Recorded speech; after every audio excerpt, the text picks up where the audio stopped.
On the very first page of most every book, there's a quote, just a line or two, the epigraph. I think of it as the writer's way of letting us in on a secret. These words are where I started, and they're also where I'm going. This short video is not a book, but there is a quote that has been in my mind from the beginning, which I want to share with you. It comes from The Wasted Vigil, a novel by Nadim Aslam. In it, his main character says the simple sentence, "It all depends upon how big you think your family is." I love that. It all depends on how big you think your family is. Welcome. My name is Charles Busch. I'm a part of Fields of Peace, an educational program that promotes the message of peace and nonviolence in faith communities. The message of this video, which is titled, Your Child, My Child, the Enemy's Child, the message is an idea to make our world a place that is secure and peaceful for our children. I want to begin with just a handful of words from the Hebrew prophet Isaiah, who lived about 700 years before Jesus. Isaiah said, "The wolf will dwell with the lamb, and the leopard shall lie down with the kid." I don't think the prophet was talking here about the animal kingdom. I think he was talking about the wolf and the lamb inside of you and me. The wolf shall dwell with the lamb, the leopard shall lie down with the kid, and the calf and the lion and the fatling together, and a little child shall lead them. And they shall not hurt or destroy on all my holy mountain. For the earth shall be full of the knowledge of the Lord. And a little child shall lead them. Those are the words that strike me. And I believe they point the way for us. They point the way toward how this peace between nations that is to happen in this world, which is being predicted with certainty by Isaiah, how it's going to happen. And a little child shall lead them. When my wife Kathy and I moved to Oregon 25 years ago, we became foster parents. And each boy and girl who came to live with us, each one of them stole our hearts. And when they had to leave, broke our hearts. One morning, an infant boy who was only 16 days old and premature was delivered to our home. He had on a little knit cap to keep his head warm, and he was so tiny that I could hold him in one hand. He had big eyes, and to me he looked a little bit like an otter. Within minutes, Kathy and I looked at one another. Yes, somehow this one will stay and become ours. Well, in the weeks that followed, as I fed and changed and held him, I realized how little I knew about love, although I preached about it for years. How little I knew about love's vulnerability and about the tenderness that takes over. At night, when I tucked him in, I found myself singing to him, but not a lullaby. The words from the story of Sweeney Todd. Nothing's going to harm you, not while I'm around. No one's going to hurt you. No one's going to dare. Others can desert you, not to worry, whistle, I'll be there. Nothing's going to harm you, not while I'm around.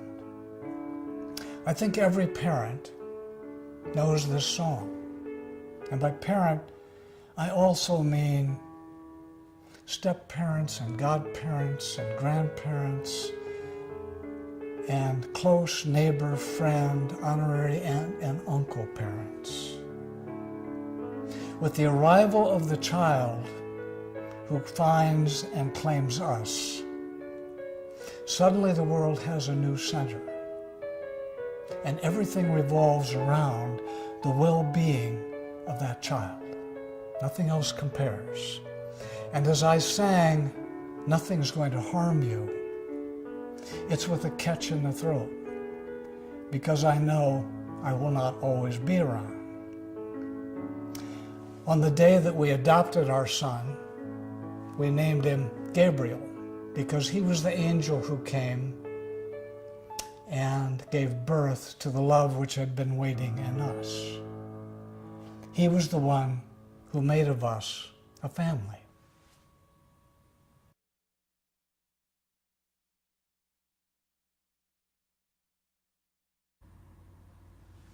"100 years ago, in World War I, the ratio of deaths, combatant to civilian deaths, was 9-1.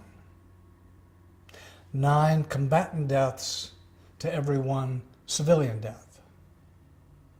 25 years later, those numbers changed dramatically. They became 1 combatant death to every 1 civilian death, 1-1. And that drastic change was due to modern weaponry, bombs, and the airplanes to deliver them over whole cities. London, Dresden, Berlin, Hamburg, Tokyo, and Hiroshima. In today's wars, which include Vietnam, Afghanistan, Iraq, the numbers have now reversed, and combatant deaths are 1 and civilian deaths are 9. So in 100 years, it's completely reversed. The ratio is 1 combatant death to every 9 civilian deaths. And most of the civilians are mothers and children. This means that in today's wars, more children die than combatants. And it's accurate to say war has become the killing of children.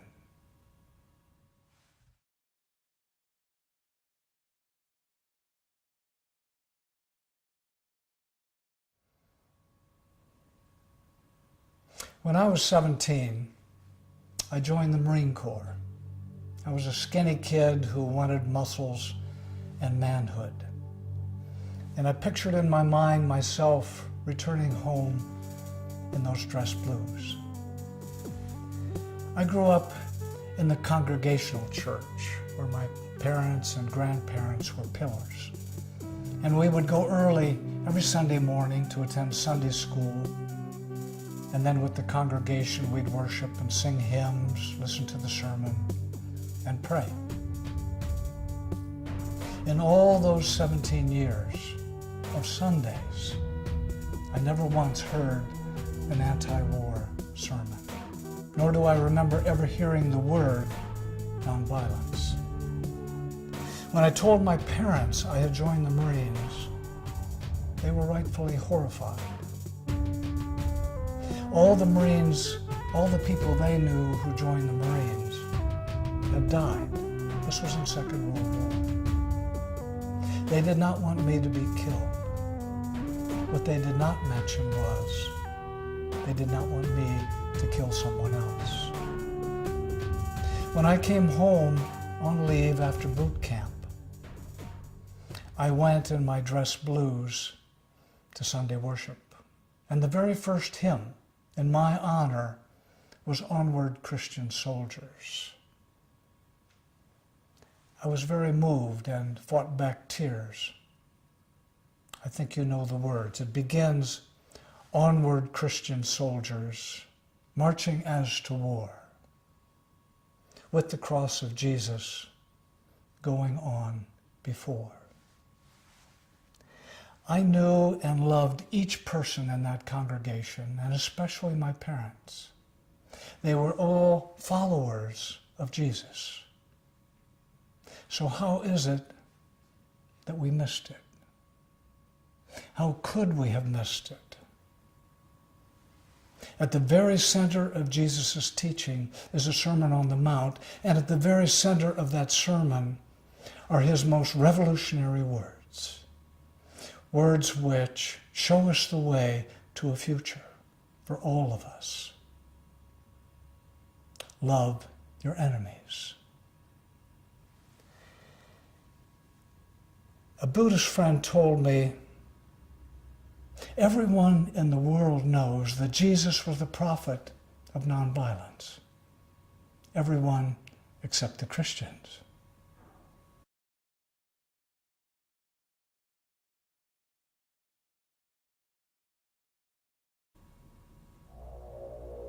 I've heard it said that war is a failure of the imagination. That makes sense to me. Imagine a 5-year-old girl in a party dress standing in front of you. It's early morning, barely light, and the two of you are standing on the runway of an airport. You don't know her, and she doesn't know you, but she's smiling. Her skin has the glow of copper, and she's utterly beautiful. In your pocket, you have a cigarette lighter. You have been ordered as a pilot to light her dress on fire, to light her on fire. You've been given the reason. It's a big one. You kneel down and look up. She's curious, but still smiling. You take out the lighter. She has no idea. It helps that you don't know her name. But you cannot do it. Of course you cannot.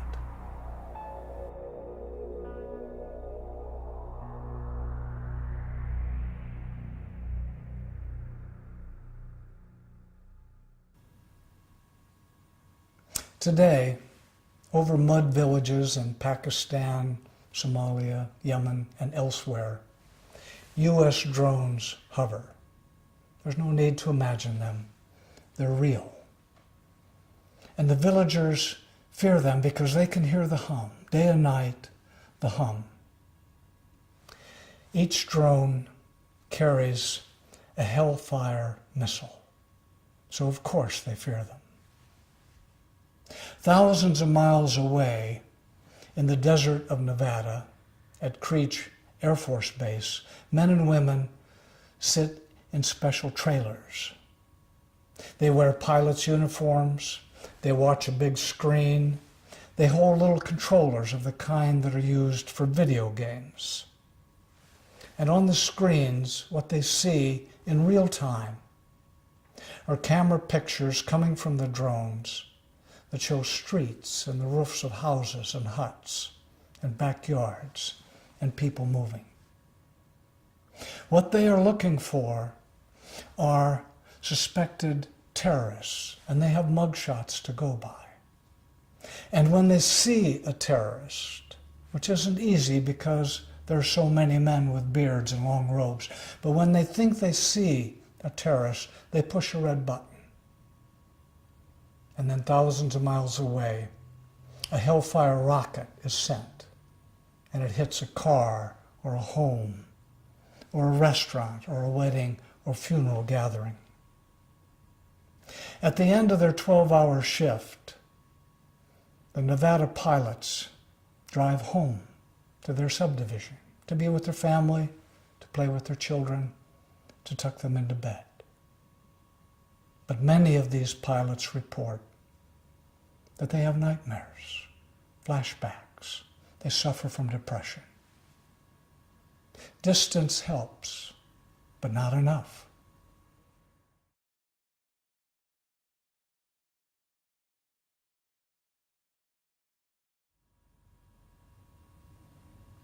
Jesus came into the world as a child, as an infant in need of food and shelter and caring hands in order to survive. He came to give birth to the love waiting in us and to make of us a family. To me, this Christ child is not only the light that you and I see in every child. To me, he is each child. Our world is dark with war, serial wars, habitual wars, perpetual war. And our nation is a great maker of wars and the weapons of war. Like the Pharaoh of Egypt, like King Herod the Roman, we send soldiers to kill children. What can you and I, as people of faith, do? The deepest of all human connections, I believe, is a parent's love for his or her own child. Nothing else compares. When they're babies, we kiss their toes and make faces so that they'll laugh. When they're older, if they're even 10 minutes late getting home from school, we worry. And if they're 2 hours late, nothing in the world counts except their safe return. We would tear off an arm or a leg, or die for them. To our son Gabriel, I sang, "Nothing's going to harm you, not while I'm around." That's a beautiful song, sung with a catch in the throat. But it only takes us so far. It does not take us to the truth that Gabriel and other sons and other daughters will not be saved until their neighbor is safe, until their enemy's child is safe.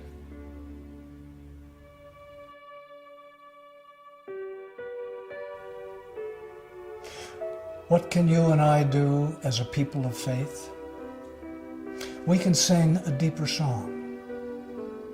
I have read that one of the defining characteristics of the human being is the capacity to make and to keep promises.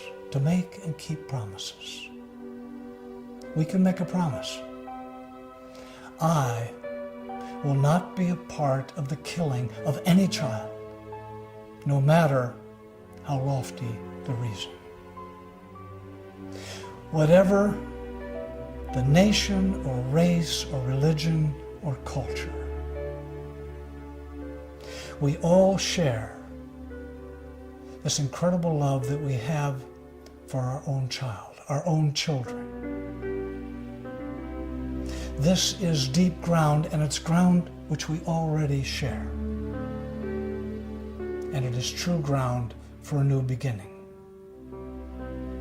To begin with the promise, I will not be part of the killing of any child, no matter how lofty the reason. Not my neighbor's child, not my child, not the enemy's child. To say these words, you and I do not need to be fearless or even peaceful. We simply need to say the words and let them take us where they will. But someone must go first. Someone must say the words out loud. I will not be a part of the killing of any child, no matter how lofty the reason. Not my neighbor's child, not my child, not my enemy's child. Not by bomb, not by bullet, not by looking the other way. To say these words morning after morning, day after day, is for you and for me to be changed, and for the world to become a place, a changed place that is safe and peaceful for our children. I ask that you join me in the saying of these words. I will not be a part of the killing of any child, no matter how lofty the reason. Not my neighbor's child, not my child, not the enemy's child. Not by bomb, not by bullet, not by looking the other way. I will be the power that is peace. I will be the power that is peace. Thank you.